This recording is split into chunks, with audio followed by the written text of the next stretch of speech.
సమావేశంలో పాల్గొంటున్నటువంటి విపులకు, శాసనసభ్యులకు, శాసన మండలి సభ్యులకు అందరికీ పేరు పేరున హృదయపూర్వక నమస్కారం. గత కొన్ని రోజులుగా పార్టీలో జరుగుతున్నటువంటి అంతర్గత విషయాలు, పార్టీ క్రమశిక్షణ ఉల్లంఘించిన వారిపై కఠిన చర్య తీసుకోవాలని చెప్పి మేమందరం కూడా కోరుతా ఉన్నాం. ఏకవచనం.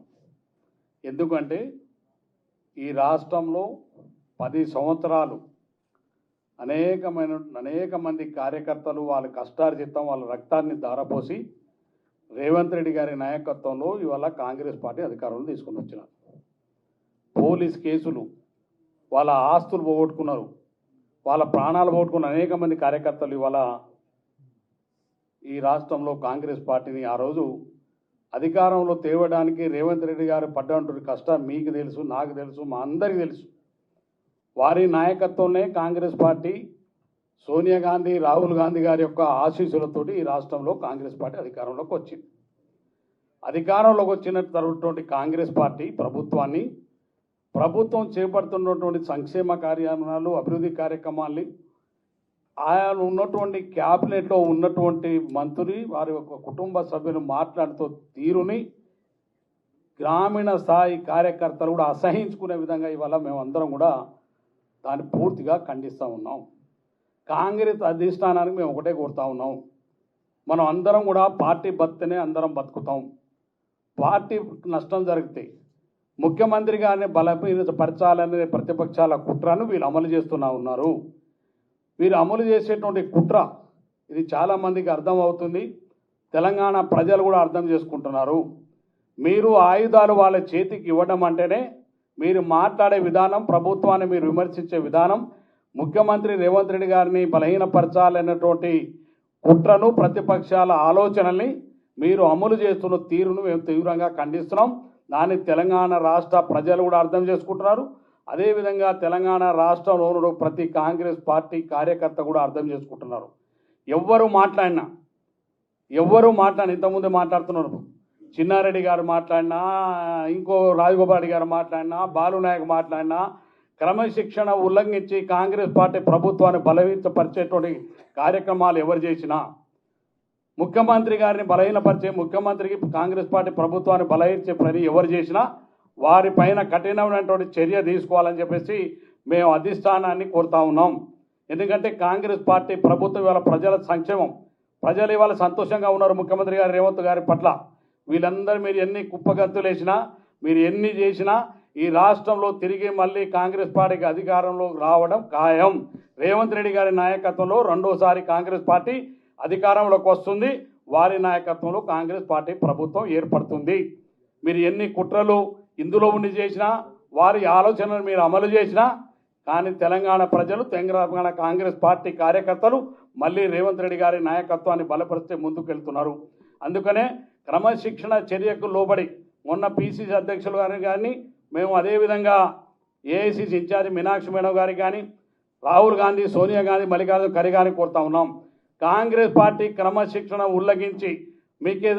ఉల్లంఘించి మాట్లాడిన వాటి క్రమశిక్షణ చర్య తీసుకోండి. షోకాస్ నోటితోటి వదిలిపెట్టకండి. ఎందుకంటే వీరందరూ కూడా ఏ వారో బలహీనపరచలేరు, ప్రభుత్వాన్ని బలహీనపరుస్తున్నారు, కాంగ్రెస్ పార్టీని బలహీనపరుస్తున్నారు, మా అందరి భవిష్యత్తును బలహీనపరుస్తున్నారు, తెలంగాణ ప్రజల ఆశలను బలహీనపరుస్తున్నారు. కాబట్టి వారిపైన కఠినమైన చర్యలు తీసుకోవాలి. అది ఎవరైనా కావచ్చు, కులంతో సంబంధం లేదు, హోదాతోటి సంబంధం లేదు. ఎవరు కాంగ్రెస్ పార్టీ కార్యకర్తకు ఎవరైతే కాంగ్రెస్ పార్టీ బలహీనపరచాలనేటువంటి మాట్లాడితే వారిపైన కఠిన చర్యలు తీసుకోవాలని మా అందరి డిమాండ్. అందులో భాగంగానే మేము ఒకటే కోరుతా ఉన్నాం, ఏదైతే మీరు కాంగ్రెస్ పార్టీ మాట్లాడదలుచుకుంటే మీరు ముఖ్యమంత్రి గారితో విధంగా మాట్లాడండి, మీరు లోపల ఇంట్లో మాట్లాడుకోండి, మీ సమస్యలు ఉంటాయి. లేదు కాంగ్రెస్ పార్టీ అధిష్టానం రాహుల్ గాంధీ గారు ఉన్నారు, సోనియా గాంధీ గారు ఉన్నారు, ప్రియాంక గాంధీ గారు, మా అధ్యక్షులు ఖర్గే గారు ఉన్నారు, వారి దగ్గర పోయి మాట్లాడి మీరు ఏమన్నా విషయాలు. కానీ మీరు పత్రిక ప్రకారంగా ప్రభుత్వం పైన, ముఖ్యమంత్రి గారి పైన మీరు మాట్లాడే విధానం ప్రతిపక్షాలు ఆయుధాలుగా మార్చి ఇవాళ కాంగ్రెస్ ప్రభుత్వాన్ని బలహీనపరిచే విధంగా చేస్తున్నట్టు విధానం సరైన విధానం కాదు. మీరు అనుకోవచ్చు ఆ టైం వరకు సోషల్ మీడియాలో, ఆ టైం వరకు పత్రికలు పెద్దగా రాగానే ఇవాళ మేము చాలా పెద్దవాళ్ళం అయిపోతున్నాం అనుకుంటారు. కానీ మిమ్మల్ని చూసి కింద గ్రామీణ స్థాయిలో చూస్తున్నాం, గ్రామాల్లో కార్యకర్తలు, ప్రజలు అసహించుకుంటున్నారు మీ యొక్క స్థాయిని చూసి. సొంత పార్టీలో ఉండి మనం కూర్చుంటే ఈ నీడనిచ్చే చెట్టు నరుకుంటే దుర్మార్గమైన సంస్కృతి, అది మంచి విధానం కాదు. ఏ నాయకుడైనా కావచ్చు, ఏ పార్టీలో కావచ్చు. రేపు మేము మాట్లాడినా, ఇంకెవరు మాట్లాడినా, ఎవరు మాట్లాడినా, ఎంత పెద్ద నాయకుడు మాట్లాడినా మీకు సమస్య ఉంటే అధిష్టానం చెప్పండి. కానీ పార్టీని నష్టపరిచేటువంటి మేము ఉన్నటువంటి శాసనసభ్యులం అందరినీ ఇక్కడ మేము అందుబాటులో ఉన్న వాళ్ళు మాత్రమే ఇవాళ ఇక్కడ చేరుకున్నాం. మేము ఉన్నటువంటి శాసనసభ్యులు మా అందరి భవిష్యత్తు, తెలంగాణ రాష్ట్ర ప్రజల యొక్క భవిష్యత్తు, కాంగ్రెస్ పార్టీ భవిష్యత్తు రేవంత్ రెడ్డి గారి నాయకత్వంలో మాత్రమే బలపడుతుంది. ఈ ప్రభుత్వం ఉంటుంది కాబట్టి వారిని బలహీనపరిచే, కాంగ్రెస్ పార్టీ బలహీనపరిచే ఏ నాయకుడైనా వారిపైన కట్టి ఉన్నాను. ఇలా సురేఖ గారు నా కూతురుతో మాట్లాడదు, మరి ఎందుకు ఖండించలేదు? మీరు క్యాబినెట్లో ఉంటారు, మీరు పక్కకు లేరు. క్యాబినెట్లో జరిగేటువంటి ప్రతి నిర్ణయాల్లో మీరు కూడా ఒక బాధ్యులు.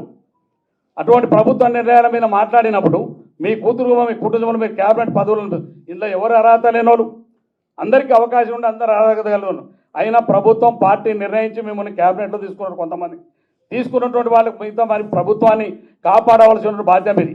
రేవంత్ రెడ్డి ఒకరు బలహీన పడితే మనం అందరం బలపడం. రేవంత్ రెడ్డి గారు బలహీన పడితే పార్టీ మొత్తం బలహీన పడుతుంది. ఆ బలహీన పడాలనే కుట్ర అవతల ప్రతిపక్షాలు బీజేపీ, టీఆర్ఎస్ తోటి సాధ్యం కావట్లేదు. అందుకనే వితిన్ పార్టీలో కొంతమంది ఇవాళ మీ ద్వారా బలహీనపరచాలనే కుట్రను మేము కఠినంగా ఖండిస్తా ఉన్నాం. వారిపైన కఠినమైన చర్య తీసుకోవాలని కాంగ్రెస్ పార్టీ అధిష్టానాన్ని కోరుతాం. అందరు నా ఒక్క అభిప్రాయం కానీ అందరి శాసనసభ్యుల అభిప్రాయాన్ని మేము ఇలా ఈ సభ ద్వారా తెలియజేస్తాను. ధన్యవాదాలు.